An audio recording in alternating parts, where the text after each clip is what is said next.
اللہ پاک نے ارشاد فرمایا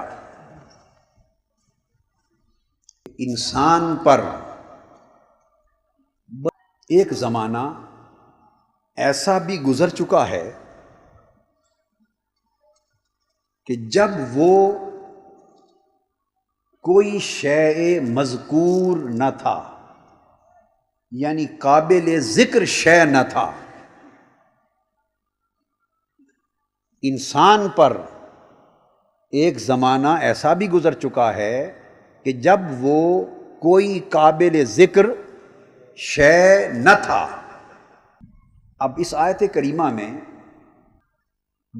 جب قرآن کہتا ہے کہ ایک ایسا زمانہ انسان پر گزرا ہے تو پتہ چلا کہ اس زمانے میں انسان تو تھا مگر معلوم نہیں کس شکل میں تھا، اور شکل کیا ہے؟ قرآن نے کہا لم یکن شیئا مذکورا، قابل ذکر شے نہ تھا۔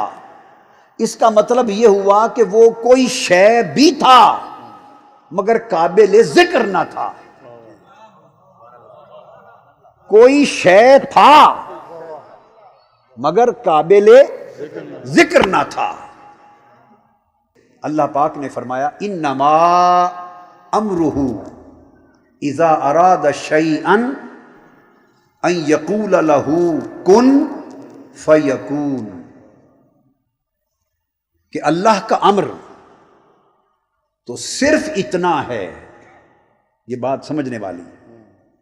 اللہ کا امر بولیے، انما کلمہ حصر ہے تو فقط اتنا ہے، اذا اراد شیئا، جب وہ کسی شے کو چاہتا ہے، کسی شے کو چاہتا ہے، ان یقول لہ کن، تو وہ اس کو فرماتا ہے کن ہو جا، فیکون، بس وہ ہونے لگ جاتی ہے، وہ ہو جاتی ہے، ہونے لگ جاتی ہے، ہوتی رہتی ہے۔ اب تو قرآن کہتا ہے انما امرہ اذا اراد شیئا ان یقول لہ کن، اس کا امر تو یہ ہے کہ جب اس نے ارادہ کیا کسی شے کا تو اس کو کہا ہو جا، کن۔ اگر کن سے پہلے کچھ بھی نہ تھا تو اس نے کس کو کہا کہ تو ہو جا؟ اگر کن سے پہلے کچھ بھی نہ تھا تو وہ خود فرما رہا ان یقول لہ، وہ اس کو کہتا ہے کہ ہو جا۔ تو جب کچھ نہ تھا تو کس کو کہا کہ ہو جا؟ کس کو کہا کہ ہو جا؟ تو ہوتا ہے ہو جا، پس وہ ہونے لگی، وہ ہو گئی۔ تو پتہ چلا کہ کون سے پہلے بھی تو کچھ نہ کچھ تھا، کچھ نہ کچھ تھا جس کو اس نے حکم دیا کہ ہو جا۔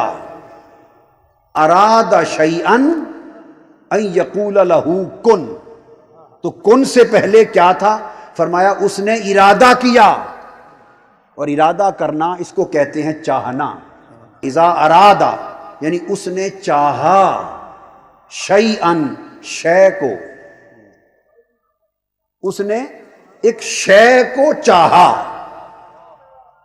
اور پھر ان یقول لہ، اس شے کو کہا جس کو چاہا تھا، جس کو چاہ رہا تھا، جس کو اس نے چاہا، اس شے سے کہا کن ہو جا، بس وہ ہو گئی۔ ان اللہ یرزق من یشاء بغیر حساب، اللہ جسے چاہتا ہے بغیر حساب کے دیتا ہے۔ تو شیئن کا معنی بھی چاہنا ہے، شاء یشاء چاہنا، تو شیء اذا اراد شیئن، جب اس نے چاہا کس کو؟ شیئن، اپنی چاہت کو، جب اس نے چاہت کو چاہا تو ان یقول لہ، اس چاہت سے کہا کن، اب ہو بھی جا۔ انما امرہ، اللہ کا امر صرف یہ ہے اذا اراد، اس کی چاہت اس کی بارگاہ میں پردہ خفا میں چھپی ہوگی، اس نے اپنی چاہت کو چھپا رکھا تھا، اس کی چاہت تھی چھپی ہوئی تھی، اذا اراد شیئن، اس نے اپنی چاہت کو چاہا، ان یقول لہ، اور اپنی چاہت سے فرمایا کن، ہو جا. اور ہو جا کا معنی کیا ہے؟ وہ چاہت جو چھپی تھی اس سے فرمایا چاہت اب ظاہر ہو جا. اپنی چاہت سے فرمایا کن، اب تو ظاہر ہو جا. کون، بس وہ ظاہر ہو گئی، وہ چاہت ظاہر ہو گئی. تو جب تک تو وہ چھپی تھی کن سے پہلے تو کسی کو معلوم نہ تھا کہ کوئی چاہت ہے، اور پھر جاننے والا بھی کوئی نہیں تھا اور ذکر کرنے والا بھی کوئی نہیں تھا. تو بھئی ذکر تو تب ہو نا کہ کوئی ذکر کرنے والا ہو. تو جب تھا ہی کوئی نہیں اور سوائے چاہت کے، تو اس کا ذکر کون کرتا؟ اس کی طرف اشارہ کیا جا رہا ہے کہ انسان، تجھ پر ایک وقت ایسا بھی گزرا ہے کہ تو تھا پر تیرا ذکر نہ تھا. تو تھا، لم یکن شیئا مذکورا، تو مذکور نہ تھا.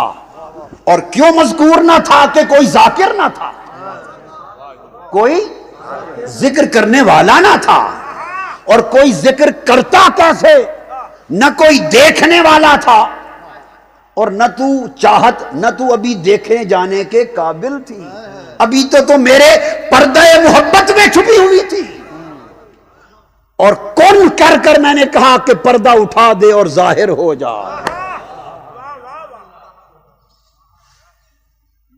سو اس کے امر کن سے اس کی چاہت ظاہر ہوئی. باری تعالی وہ چاہت جو کن سے بھی پہلے تھی، جسے کن کے ذریعے تو نے ظاہر کیا، کن کے ذریعے تو نے ظاہر کیا، وہ تیری چاہت کیا ہے؟ یہ تو معلوم ہو گیا کہ وہ خدا نہیں ہو سکتی، کیونکہ اذا اراد شیئا، خدا اس کو چاہ رہا ہے تو وہ خدا تو نہیں ہے تو کوئی اور، مگر ہے وہ جسے وہ چاہتا ہے، اور اس نے اپنی چاہت کے پردوں میں چھپا رکھا ہے، اور کون کہہ کے پردہ اٹھانا چاہتا ہے. تو باری تعالیٰ وہ چاہت کیا ہے؟ تو وہ جواب دیتا ہے وہ چاہت مصطفیٰ ہے.